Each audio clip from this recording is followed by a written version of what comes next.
ओम शांति। गीता के 9वें अध्याय का 9वां श्लोक। पृथ्वी के अंदर जो दिव्य गंध है वह मैं हूँ। पृथ्वी के कई नाम हैं। एक नाम दिव्य गंधा, दिव्य रसा, वसुंधरा, पृथ्वी, धरती। जितने इसके नाम हैं उतने ही इसके गुण भी हैं।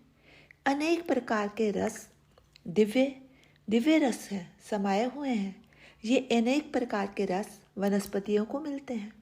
अगर हम इस पृथ्वी को समझ लें तो परमात्मा को समझ सकते हैं। सर्वरूपा, सर्वगुणा और सर्वरसा होकर के भी निरूपा है। मिट्टी का अपना कोई आकार नहीं है। इसे खाकर देखो, इसका कोई स्वाद भी नहीं है, पर यह परमात्मा का संदेश देने वाली संदेशवाहिनी है। कृष्ण भगवान कहते हैं कि मैं ही इस मिट्टी की पुण्य गंधा हूँ। जब धरती पर पहली वर्षा होती है तो मिट्टी के कण कण खुल जाते हैं। उसमें से जो गंध आती है वह ही मिट्टी की अपनी महक होती है। इस प्रकार अनेक प्रकार के स्वादों को जो समेट कर बैठी है पृथ्वी, उसकी दिव्य गंधा और रसा में ही मैं हूँ। जिस प्रकार माता गर्भ अवस्था में सब कुछ छुपा कर रखती है, बालक के रंग, रूप, स्वभाव का कुछ भी पता नहीं होता, इसी प्रकार पृथ्वी भी अनेकों रंग, रूपों और पदार्थों को अपने अंदर समेट कर बैठी है। इसके अंदर अनेकों खनिज पदार्थ व तेल आदि छुपे हुए हैं। ये पृथ्वी परमात्मा की अपार संपत्ति की गुप्त तिजोरी है। अनेक प्रकार की संपदा है। महापुरुषों ने इसीलिए पृथ्वी को माता कहा है। औषधि, वनस्पतियाँ और पोषण देने वाले सब पदार्थ हमें इसमें से ही मिलते हैं। संसार के समस्त जीवों को भूख नाम का रोग लगा हुआ है। उस भूख रोग का निवारण भी ये पृथ्वी ही करती है। हम भी पृथ्वी का ही एक हिस्सा हैं। पंच तत्व में एक भी चीज़ कम पड़ जाए तो हम बीमार हो जाते हैं। पृथ्वी में ही सब धातु छुपे हुए हैं और इनका हम सेवन भी करते हैं। सोना, चांदी, पीतल, लोहा, सबका रंग अलग अलग है। यदि हम भोजन का निरीक्षण करें तो देखेंगे कि जिस पर काले रंग की छाया पड़ती है उसमें लोहा, आयरन अधिक है। इसी प्रकार जिसमें लाल रंग अधिक है उसमें तांबा अधिक है। सब धातुओं को धारण करने वाली है, इसलिए पृथ्वी को धात्री भी कहते हैं।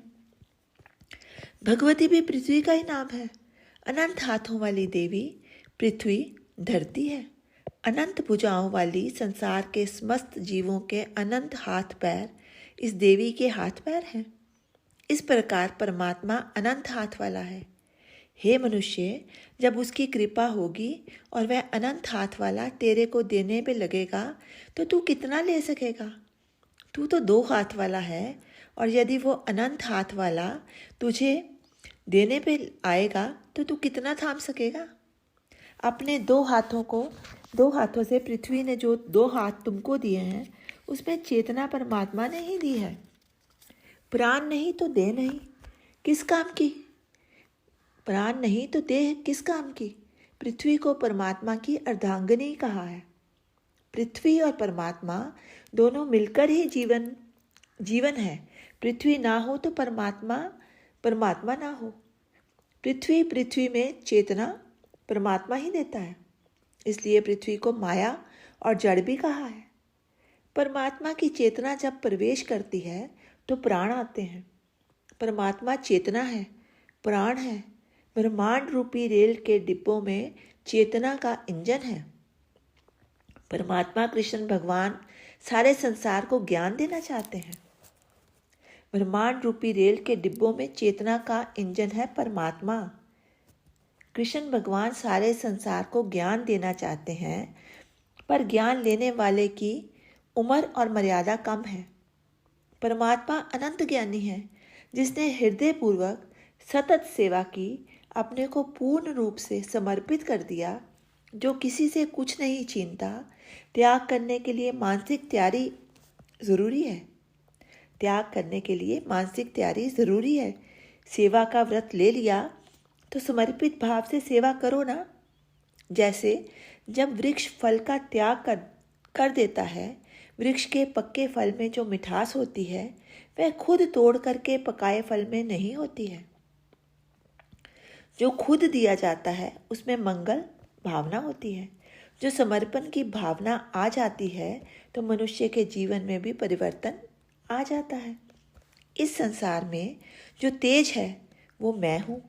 संसार के सकल पदार्थों में कोई ना कोई चमक होती है जिसे तेजस्विता भी कहते हैं। चेहरे की चमक, अग्नि की चमक, चमक, प्रकाश, तेज तीनों एक ही हैं और ये मैं ही हूँ। जब मनुष्य मर जाता है तो तेजहीन हो जाता है, चमक निकल जाए, चेहरा फीका पड़ जाता है। परमात्मा चमक वाला है, चमक वाले को ही पसंद करता है।